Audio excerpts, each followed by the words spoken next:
प्रेम है अगर मुझसे तो मेरी बात सुन भी लेते हैं लोग। तुमने शुरू किया, फिर डर, ग्लानि, घबराहट, बहुत कुछ, पता नहीं कितनी दवाइयां खा रहे।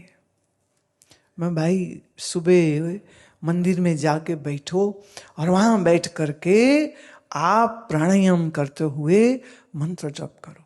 अभी क्या है, जब आप मंत्र जप करते हैं से आपने मंत्र लिया ओम नमः शिवाय, ये पंचाक्षरी मंत्र, अगर आप इस मंत्र को करते हैं तो ये क्या होगा, एक साउंड वेव्स ऐसी क्रिएट होंगी जिसकी वजह से, इसको कहते हैं प्रीफ्रंटल ब्रेन, मस्तिष्क का ये जो सामने का हिस्सा है, तो ये शांत होने लग जाता है। जब ये शांत होने लग जाएगा तो दूसरे विचार कम होने लग जाएंगे। See, the science of doing mantra is this, that you are creating such a sound wave which will impact your brain and bring the calmness to the brain, and also the chemical releases in the brain will get regulated. And the result is your brain will be much healthier, mind will be more peaceful. So sitting down, doing pranayam or doing mantra with the deep breathing, not without deep breath. When you do this, like if somebody has stone in say kidney or ureter, so doctors perform a surgery called lithotripsy. What is that? They are inducing ultrasonic waves to the sound waves to the stone, crush the stone, and then that crushed material will be passed out by urine using sound. Similarly, when you do mantra, you are creating that particular sound wave which will be giving you health in your glandular system, in your circulatory system, in your reproductive system. So doing mantra, very important. More important than taking medicines. I'm not saying don't take medicines, but I would say start doing mantra in a right technique, and soon you will come to a point where you won't need any drug at all. Those who are unfortunate, you don't get to know this, well, they will be dependent on drugs, no choice. But if you begin to do the mantra with deep breath, then there is a possibility. And I have seen scores of people who now do not need drug medication. The mind is fine, the brain is much, much better. अब आप अगर सही से मंत्र जप करते हैं, गहरा श्वास लेते हैं, एक कैलिफोर्निया में डॉक्टर है, डॉक्टर विलियम ली, चाइनीज अमेरिकन है, तो उनकी रिसर्च ये कहती है कि जिस शरीर में ऑक्सीजन की मात्रा अधिक होगी उस शरीर में कोई बीमारी नहीं हो सकती। ये उनकी रिसर्च। और फिर वो कहते हैं कि आप इस प्रकार की ब्रीदिंग टेक्निक सीखिए जिससे आपके रक्त में अधिक मात्रा में ऑक्सीजन रहे।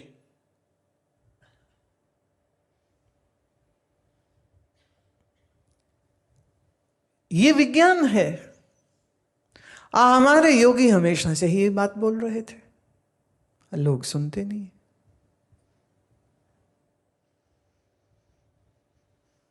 जैसे वाणी में आया, सास सास सिमरो गोविंद, मन अंतर की उतरे छिंद। सास सास क्यों कह रहे? हर सांस को इतनी होश से ले और इतना लंबा और गहरा ले कि ये भीतर जाती हुई गहरी श्वास इतनी ऑक्सीजन तुम्हारे रक्त में पहुंचाएगी जिससे तुम्हारा शरीर भी स्वस्थ होता है और मन भी शांत होने लग जाता है। और जब मन शांत होता है तो मस्तिष्क अच्छा काम करता है, तो शरीर अच्छा काम करता है, आपका शरीर भी स्वस्थ, मन भी अच्छा, बीमारियां भी नहीं लगती हैं, तो जिंदगी क्या अच्छी नहीं फिर?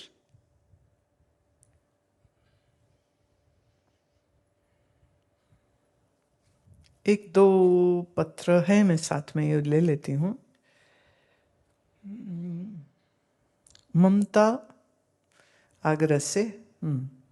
योग निद्रा जब हम करते हैं मधुशाला में, तो जब तुम ऐसा लगा जैसे सांस बंद हो गई है, घबराहट हुई, लगा उठ नहीं सकूंगी, ये महसूस हुआ, तो आंखें खोल के उठ के बैठ गई, और कुछ भी ऐसा महसूस नहीं हुआ, तो क्या ये मेरे मन का खेल था? जब भी ये प्रयास करती हूँ योग निद्रा करने का, तो जोरों से शरीर में पीड़ा होने लग जाती। देखिए, योग निद्रा करने से शरीर में पीड़ा हो जाती है? नहीं। योग निद्रा करने से पहले भी तुम्हारे शरीर में बहुत सारी पीड़ाएं रहती हैं। सिर्फ ये है कि जब लेटते हो तो वो आंख बंद करते हो तो मन थोड़ा सा वो सब शरीर की जब चेतना की रोटेशन होती है ना, तब दिखने लग जाती है। तो रोगी जो शरीर से है तो पहले उसको ठीक करना चाहिए ना। मतलब बिल्कुल इलॉजिकल बात है ये कि योग निद्रा करते हैं तो शरीर में दर्द होने लग जाती। तो दो इसके उत्तर में दे सकती हूं। एक तो योग निद्रा करनी बंद कर दो, कि आपको समझ ही नहीं है, उसकी वैल्यू ही पता नहीं है, और इतनी महान योग की प्रक्रिया को आप कारण बना रहे हो, आपके शरीर में पीड़ा होने लग जाती।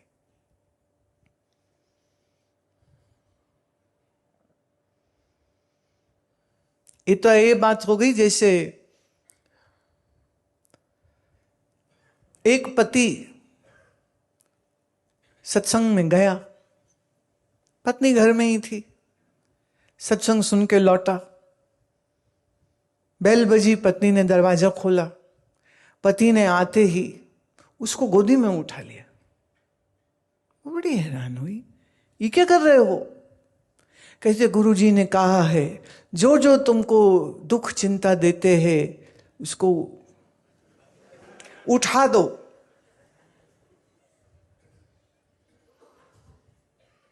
इसलिए उठा दिया तुझे, जीवन में दुख चिंता तो। अभी उसके बाद उस पति की बड़ी चिंता या कम हुई, आप सोच लो।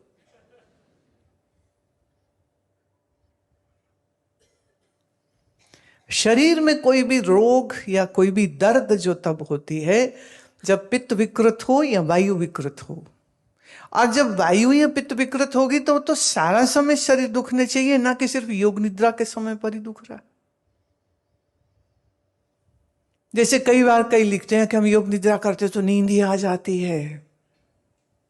वो इसलिए कि आपका शरीर और मन इतना थका हुआ है, जहां योग निद्रा का विश्राम शुरू हुआ तो पट से नींद में चले जाते हो, क्योंकि सालों से ठीक से नींद तो आई नहीं तुमको, चिंता, क्रोध, गुस्सा, नींद ही नहीं है, तो इसलिए नींद आ जाती है। हालांकि योग निद्रा नींद के लिए नहीं है, पर नींद आ रही है तो मतलब तुमने क्या कबाड़ा करके रखा है अपने शरीर का और जीवन का।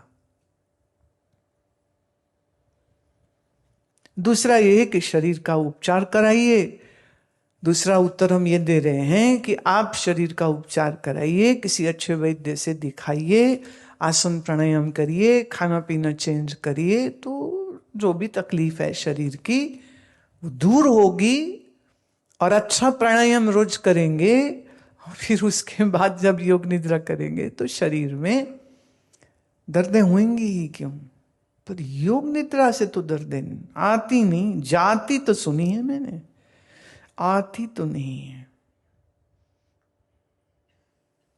अब इस समय तलक करीब करीब कोई 1 करोड़ लोगों ने योग निद्रा का अभ्यास किया है।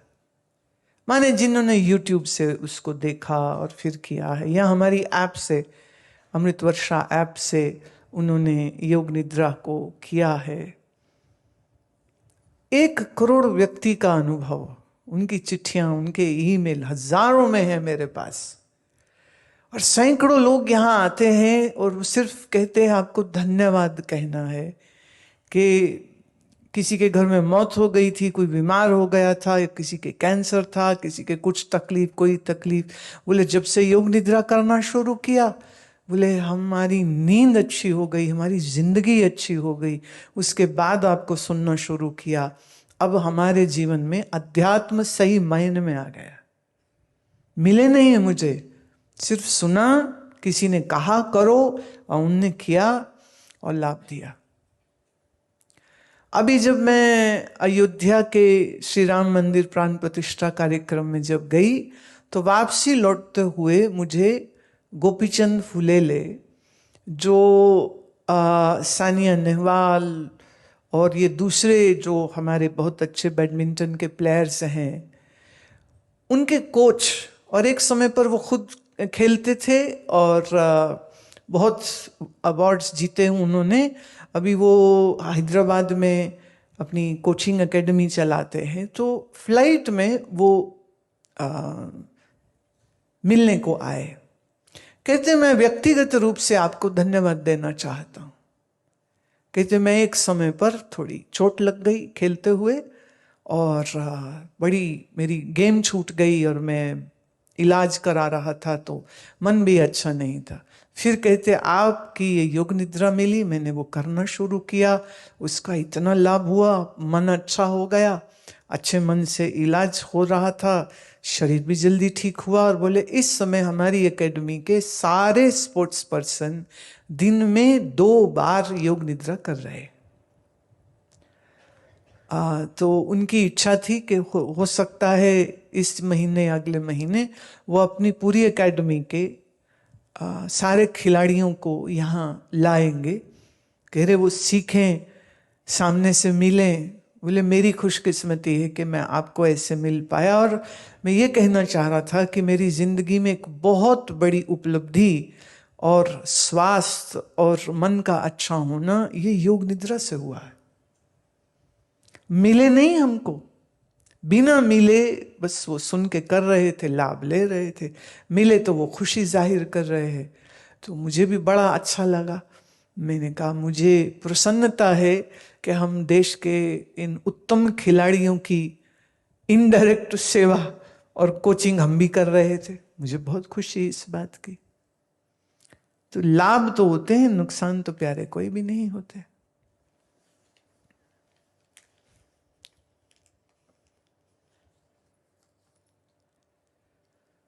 आप अपने श्वास के प्रति अगर जागरूक होने लग जाएं और आप मुंह में क्या खाना खाते हैं उसके प्रति जागरूक होने लग जाएं, तो सब ओर से लाभ है। Using the power of discretion, what you will eat and what not, what time you will eat and which time you shouldn't eat, how you will breathe, and how composed you wish to keep your mind and body. These are very vital, important questions if you are particularly concerned about experiencing good health in body and mind. Then you have to watch these 3 things. If you do, the result will be great. It's sheer science. I don't give false promises that you do something now and when you will die, then you will get heaven. I don't believe in such heavens. I say you do sadhana now, you will have ability to create your own heaven. Not a false promises of fairy tale heavens which don't even exist. श्वास की प्रक्रिया अगर सही हो, भोजन कब खाना कब नहीं खाना, क्या खाना कितना खाना, इसके ऊपर ध्यान रहे। ऐसे बोलने के समय पर आप क्या बोलेंगे क्या नहीं बोलेंगे, ऐसे ही सोचने पर, क्या सोचना क्या नहीं सोचना, ऐसे ही श्वास पर, तुम्हारा श्वास सदा हुआ है या नहीं है, इसके ऊपर ध्यान दे। इतना सा ही काम है, जिंदगी में बड़ा आराम रहेगा। तात कंगन को फारसी क्या, पढ़े लिखे को फारसी क्या। हालांकि हमने फारसी नहीं पढ़ा नहीं, पर यह मुहावरा इसलिए कहा है कि खाली बातों से क्या होता है, उसका उपयोग प्रयोग कर लेना चाहिए। साधना करने के लिए ही ये मनुष्य जन्म है, खाली खाने पकाने के लिए तो फिर पशु का शरीर भी ठीक ही था। मनुष्य शरीर साधना के लिए, उसमें भी ना बाहर नहीं भटकते रहना चाहिए। आज यहाँ जा रहे, आज वहां जा रहे, आज यहाँ जा रहे, आज वहां। कईयों को घूमने का, देखिए जो बच्चे होते हैं ना, जवान बच्चे, वो घूमने शिमला मनाली जाते हैं, और जो बड़े बुजुर्ग हो जाते हैं, घूमने का जी तो उनका भी करता है, तो वो मंदिरों गुरुद्वारों में घूमने चले जाते हैं। आज यहाँ जा रहे, कल वहां जा रहे हैं। सोचिए, घूमने जा रहे हो कि किस लिए जा रहे हो? ईश्वर तो तुम जहां हो वो वहीं है। तो फिर साधना में मन अंतर्मुख करके उसका सुख लेना चाहिए ना। जो बिल्कुल छोटा है, जिसे भी समझ नहीं, उसके लिए अच्छा है कि वो जाए, मंदिर भी जाए, गुरुद्वारे भी जाए, अच्छी बात है। सेवा करे, दर्शन करे, दान करे, बहुत अच्छी बात है। पर जिसको समझ आ गई है, अभी वो काहे घूमता फिर रहा है?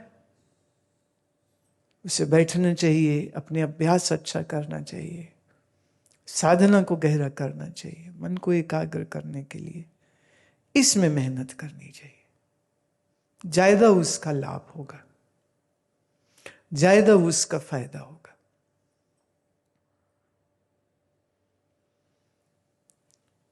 Going to pilgrim places is good until you don't know how to do sadhana. Once you have learned how to do sadhana, then one should not be roaming about here and there and going to places and see this and that and this and that. It's better to be at one place and go deeper in your sadhana.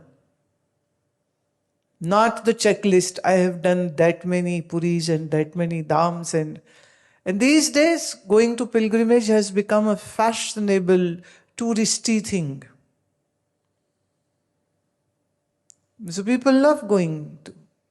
The pilgrim places are not meant for vacation or pleasure. The tirthas, the pilgrimage places, are meant if somebody goes and lives there for a few weeks and performs the sadhana, then it is worth it. Otherwise, now अभी ये मौसम आ गया ना, तो अब चारों धाम की यात्रा, पहाड़ों की यात्रा, सब निकले गाड़ियां ले लेके, और उत्तराखंड में और सब पहाड़ों में इतनी गाड़ियां पहुंच जाती हैं कि फिर वो रोड ही पार्किंग लॉट बन जाते हैं। गाड़ी नहीं चल रही, खाना नहीं मिल रहा, होटल नहीं मिल रहा, और भागे जा रहे हजारों हजारों लाखों लाखों लोग। पहाड़ों के भी फायदे में नहीं है ये बात। तभी शंकर जी से बहुत प्यार आए तो धारणा सीखो, कैसे आंख बंद करके भीतरी शंकर का दर्शन कर सकते हैं। धारणा सीखो, बैठो, अभ्यास करो। घर ही तुम्हारा कैलाश हो जाए ऐसा नहीं हो सकता क्या? घर ही तुम्हारा मंदिर हो जाए ऐसा नहीं हो सकता क्या? मैं ये नहीं कह रही मंदिर जाओ मत, मैं ये कह रही हूं कि बाहर का मंदिर बहुत अच्छा, पर ज्यादा अच्छा ये होता तुम अपने मन को मंदिर बना लेते। तो आजकल तीर्थ यात्रा और पर्यटन में कोई फर्क नहीं रह गया।